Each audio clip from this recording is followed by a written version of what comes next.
In the 2010s, the name K.I. sent shivers down the spines of rappers and gangsters in Chicago. This is pretty shocking considering K.I. was a teenage girl. That's right, Gakirah Barnes built a reputation as the United States' most notorious female gang member. Someone referred to her as this devilish, monstrous little girl who was going around killing people. And she did so before the tender age of 17 when she was shot and killed in cold blood. So what led Gakirah down a murderous path? And why was her life taken so suddenly? Could it have all been prevented? This is the full story of Gakirah Barnes, aka K.I. Before she was a gangster rapper, Gakirah Barnes was a sweet, shy girl with an academic aspiration. Her mom said she was a smart kid. She was kind of shy, even timid, some people said. I talked to people at the school who said it took a while for her to warm up to her classmates and to her teachers. Gakirah was born in 1997 and grew up in Chirac, the super violent neighborhood in Chicago's South Side. Her father was gunned down before she was even 1. Losing her father and having virtually no memory of him affected her throughout her life. Growing up, Gakirah wanted to become a social worker. She was touched by all the violence around her, and she really hoped to make a difference. She was on the right side of justice, her mother thought. But the temptation of the violent South Side streets was too much to resist. But she had some initial discipline problems at the beginning, and she got suspended. But after that, she was a good student, they said. The school's assistant principal claimed Gakirah had a tendency to be disrespectful toward authority. Gakirah then graduated 8th grade at a math and science academy, where she also started her freshman year of high school. But by the time she started high school, Gakirah's attitude had changed dramatically. And things just did not work out. She had a really spotty attendance record. And the next thing you know, according to her mother, she was arrested for shooting a gun and wound up going into the juvenile justice system. From that point on, Gakirah never really returned to school, not for more than a few days at a time. As she overindulged in pot and skipped school, Gakirah also started attending parties hosted by a local gang called Gangster's Disciples. She wasn't part of the local gang yet, but this was just the beginning. Around this time, Gakirah lost her best friend, Shondale Gregory, also known as Tuka. Tuka was only 15 years old when he was shot while he was waiting for a bus. Tuka's death became the focal point for a lot of violence because the gang members that killed Tuka then used social media to really insult his memory. Then he was mocked online by trolls who added toilet paper into a picture of him in his casket. That day, 13-year-old Gakirah swore to avenge him. K.I.'s reign of terror started when she and her pal, FBG Butta, were out shopping and they spotted Odie Perry, who was a rapper and well-known member of the Black Disciples, BD. BDs were sworn enemies of the GDs, and Gakirah was convinced Odie had been responsible for Tuka's death. Odie was riding his bike when K.I. and FBG decided he would be their first target. They pulled out their guns and shot at Odie until he collapsed. Then they shot him some more. In November 2012, Gakirah tweeted repeatedly about killing Odie, openly admitting to it and even bragging about it. SO to Odie for being target practice, LOL, hashtag STL, hashtag STLEBT. In Odie, rolling up da done, I fanna Odie. Somehow, Gakirah Barnes never got arrested or charged with Odie's murder, but the streets knew that she did it. It gets even more disrespectful after that. For the first time, people were asking themselves, who really was K.I.? Who was this very young girl, and why was she killing people and laughing about it?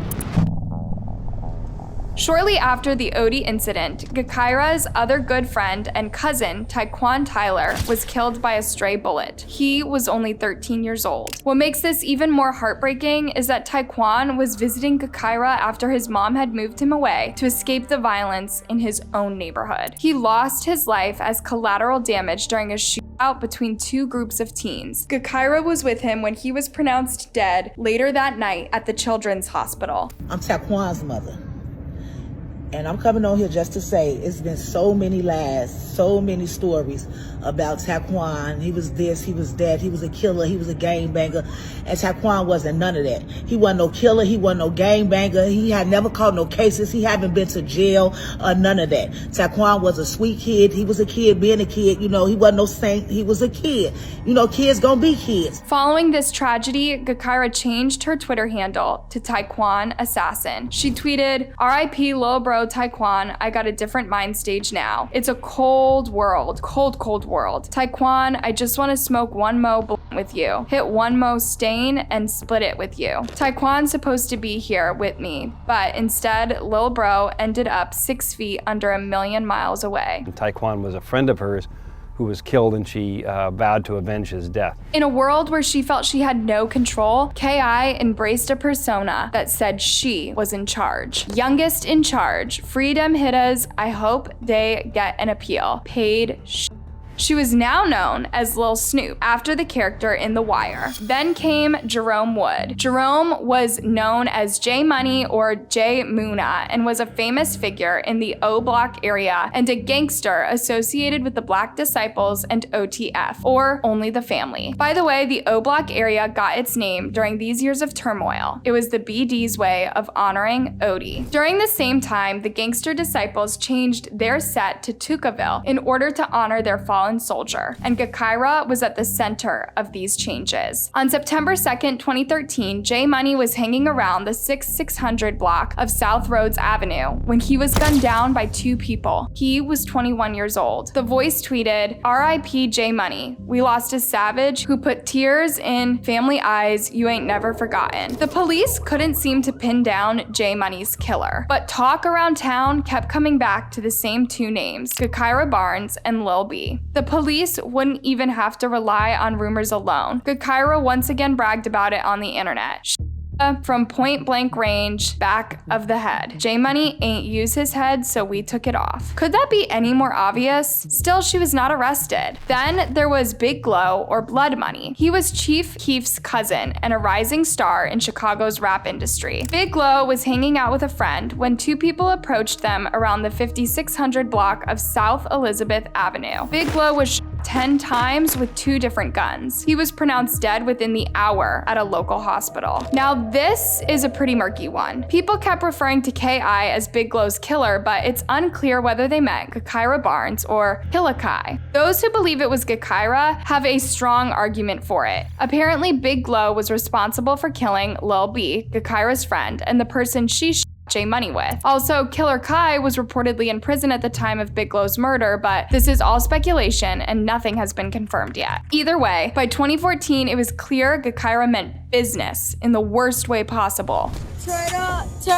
Around this time, she proudly displayed on her Twitter that she would also kill for cash, and a screenshot was leaked showing a conversation between her and a man who wanted a local rapper dead. "My assassin, I need you to kill this by Sunday school, boy herb not with it. I stay with the racks, it ain't to me. When you coming with the paperwork?" The man even sent Gakirah a picture of himself holding a big stack of cash. The question was only when he was going to deliver the money. But as the man insisted on the deal, Gakirah asked him to delete the messages as the police were already looking at her. "Okay, look, hit me up. I don't around. Fam know you heard about them twins. Heal, y'all, MFs made O Block took Odie out the map. Delete this out your DM. Police on my app.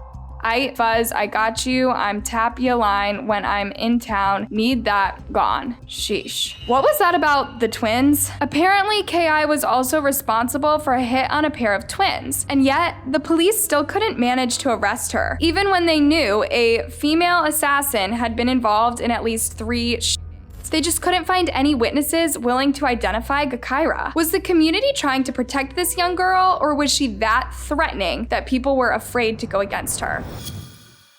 By the age of 17, Gakirah Barnes was so well known as a top assassin that people even had her train younger teens in the hood. She'd gained huge notoriety. She wasn't just killing for revenge, she was killing for sport. She took pleasure in taking lives and was all too blatant with her taunts and thirst for violence online. Professor Desmond Patton commented, "She almost didn't seem real. There was this devilish, monstrous little girl who was going around killing people, and that she also talked about on this online." Gakirah was known allegedly as a or a killer in her gang, and she also had quite the Twitter following. She had 27,000 tweets and 5,000 followers, which put her in like the 97th percentile of Twitter users at that time. Gakirah was a social media star. Others' online posts labeled her Hitta or Young Killa. Ever since killing Odie, K.I. got the respect she never felt she had before. Journalist Frank Main explained the sad irony of gang murders in Chicago. It gave her a giant reputation as a shooter.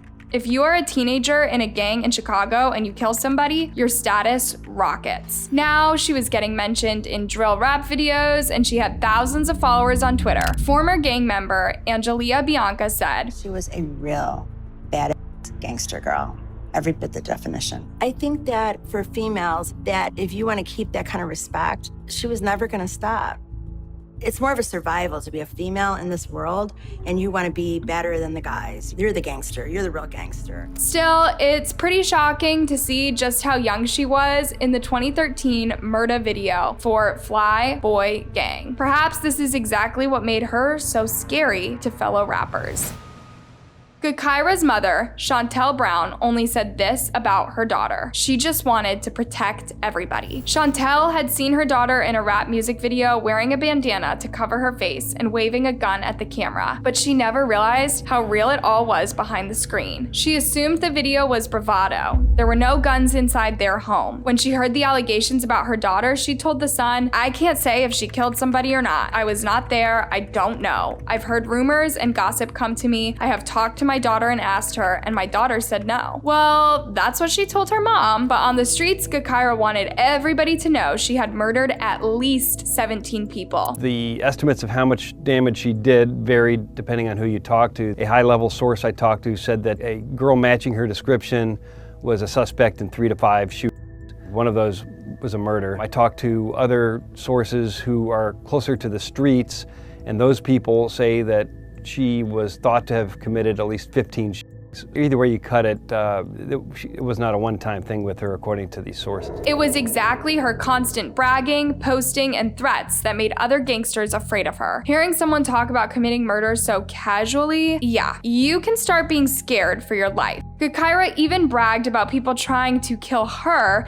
and mocked them for missing when they shot her. "Why you shoot at me and miss every time, lol? You need some practice." Gakirah Barnes was known as the toughest female gangster in Chicago, perhaps even in the United States that year. But the 17-year-old would soon learn that the rough street rules went both ways.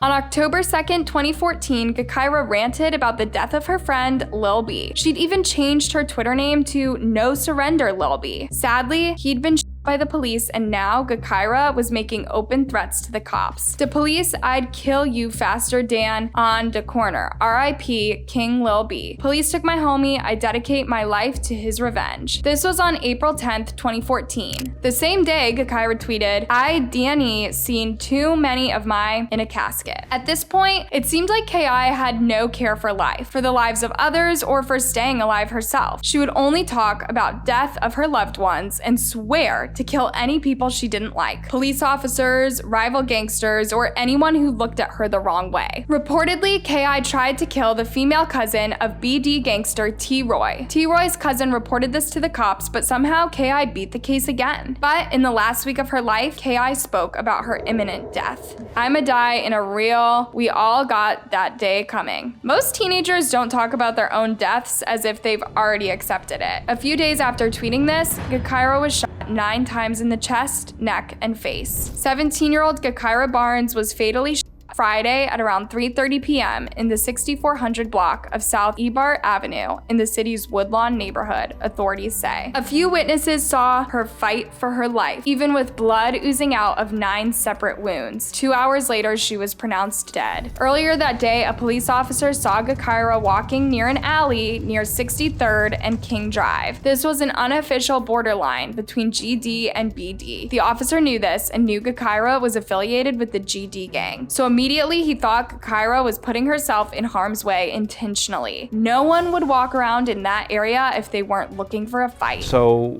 one of the officials got out of the car and talked to her and offered her help, and she politely refused and she walked away. Soon after, she would get killed in that spot. I'm just gonna miss her presence. She was a very, very beautiful, well-known, lovely girl. 17-year-old Gakirah Barnes loved basketball, her friends, and being with family. I love her, and I'm gonna fight for her to have justice, because I don't think it's fair that we're losing our kids being gunned down every day in the streets. In a way, this was an inevitable ending for a person who only knew violence. But it's heartbreaking that Gakirah knew little else at her young age.